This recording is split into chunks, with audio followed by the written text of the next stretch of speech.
My girlfriend was secretly dating my roommate while living with me. The confrontation got me evicted. I never imagined that the place I once called home would become the center of the most painful betrayal of my life, and yet that's exactly where everything unraveled. At the time, I believed I was living a stable, honest life with the woman I loved and a roommate I trusted. I had no reason to suspect that the two people closest to me were sharing secrets right under my roof. Looking back now, the signs were there, scattered like puzzle pieces I refused to assemble. This story isn't just about heartbreak, it's about how quickly comfort can turn into chaos. When my girlfriend moved in with me, it felt like the natural next step in our relationship. We had been together long enough to talk about the future, about building something real together. Sharing a home felt intimate and reassuring, like proof that we were serious.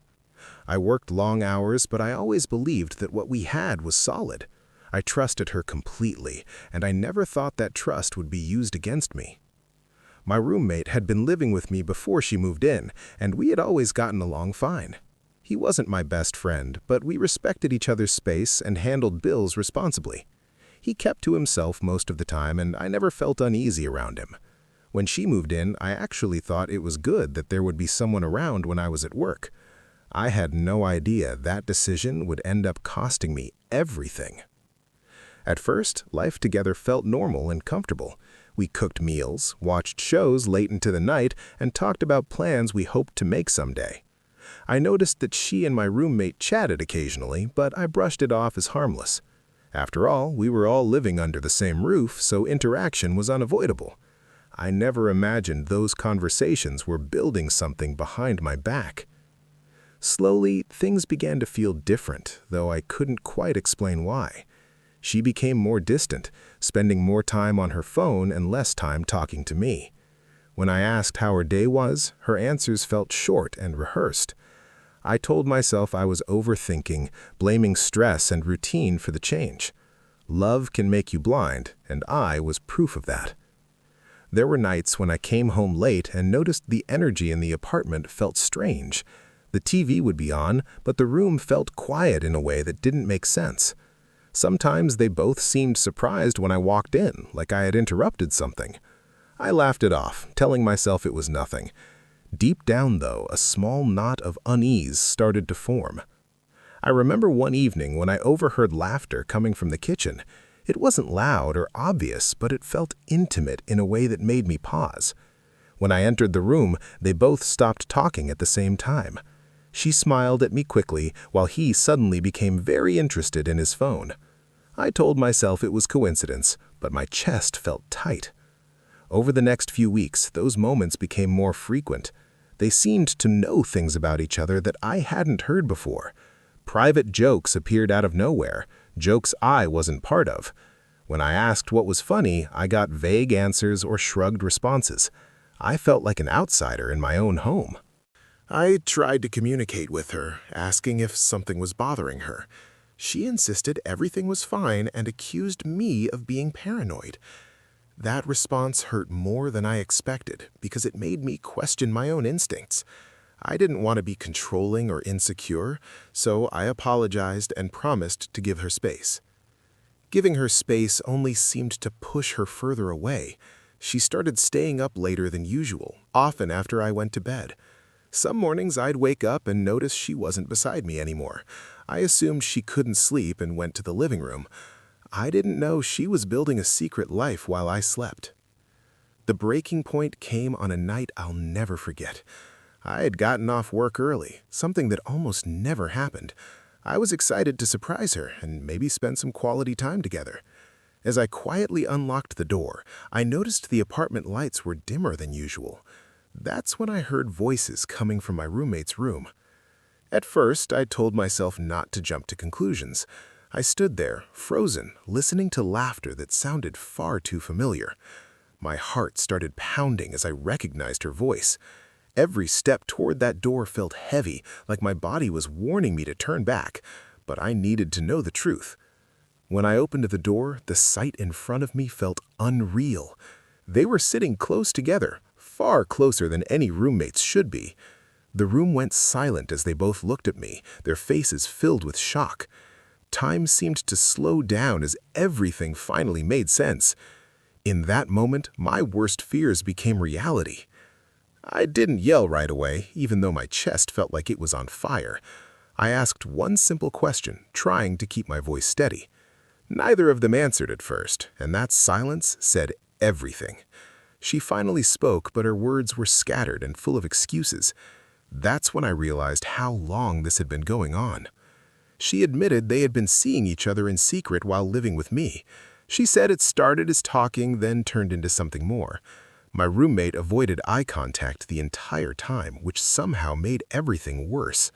I felt humiliated, betrayed, and completely blindsided. The confrontation escalated quickly after that.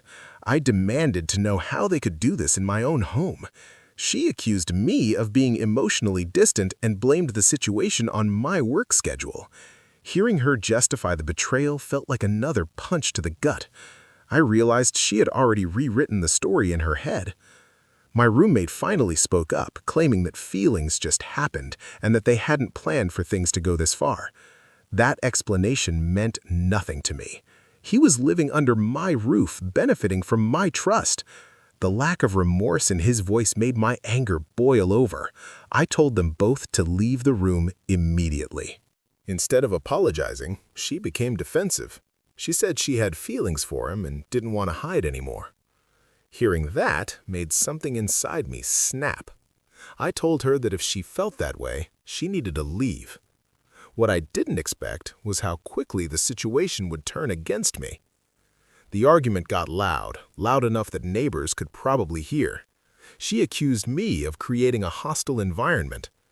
My roommate backed her up, saying he felt unsafe. I couldn't believe what I was hearing. Somehow, I was being painted as the problem in my own apartment. Within hours, the situation escalated beyond what I thought was possible. The landlord was contacted, and a distorted version of events was presented. They claimed I was aggressive and unstable. I was never given a real chance to explain my side. The decision was made faster than I could process. I was told I had to leave temporarily until things cooled down. Temporary quickly turned into permanent. Despite having my name on the lease, the pressure and accusations worked against me. I packed a bag that night, still in shock. Walking out of that apartment felt like walking out of my own life. Being evicted wasn't just about losing a place to live. It was about losing the sense of safety I thought I had.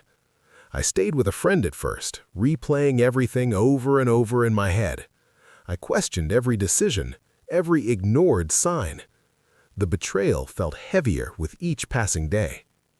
What hurt most wasn't just that she cheated.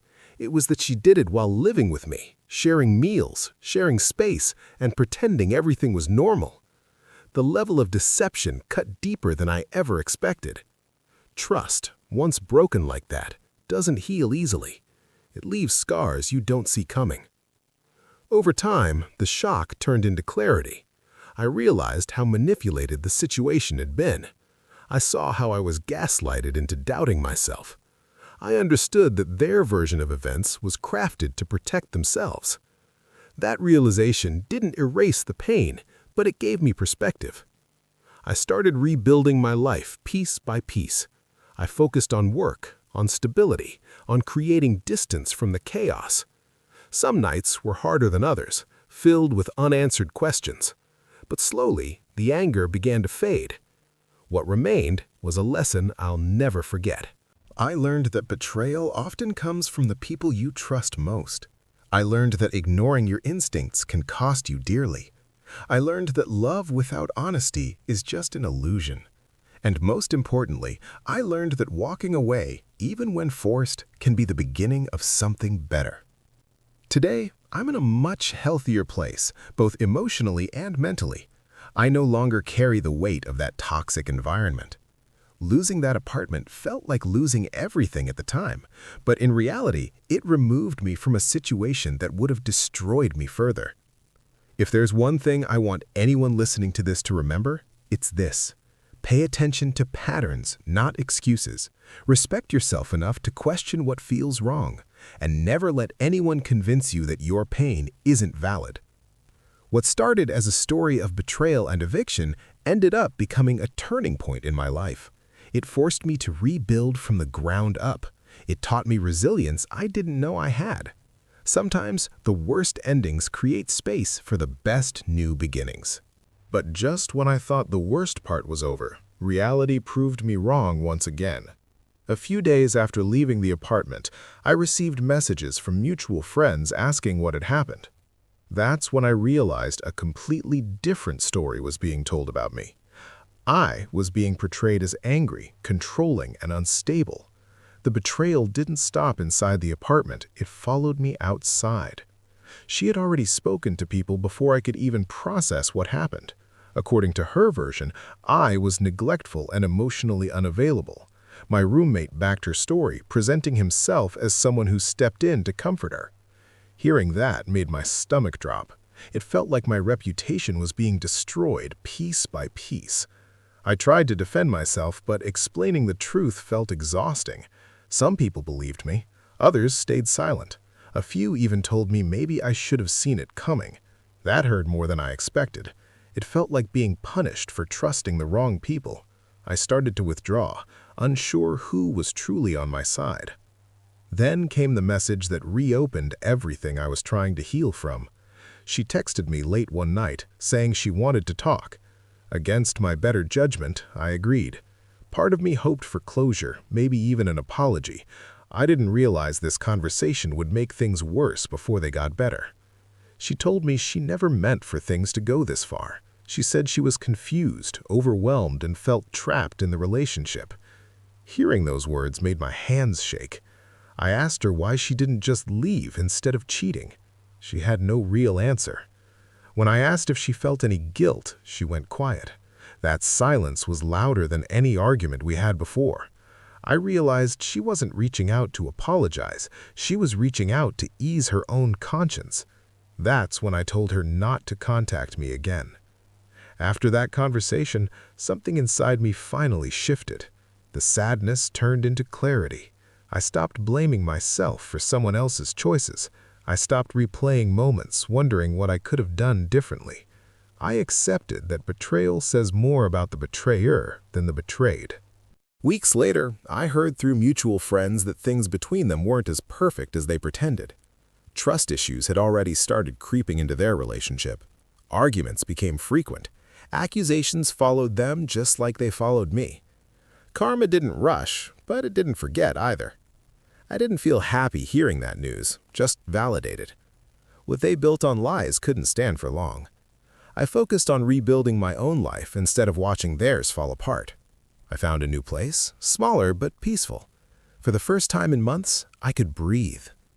Living alone again taught me a lot about myself. I rediscovered routines that made me happy. I surrounded myself with people who genuinely cared. The silence of my new place felt healing instead of lonely. That peace was something I hadn't felt in a long time. Looking back, being evicted felt like the ultimate injustice. But staying in that situation would have broken me even more.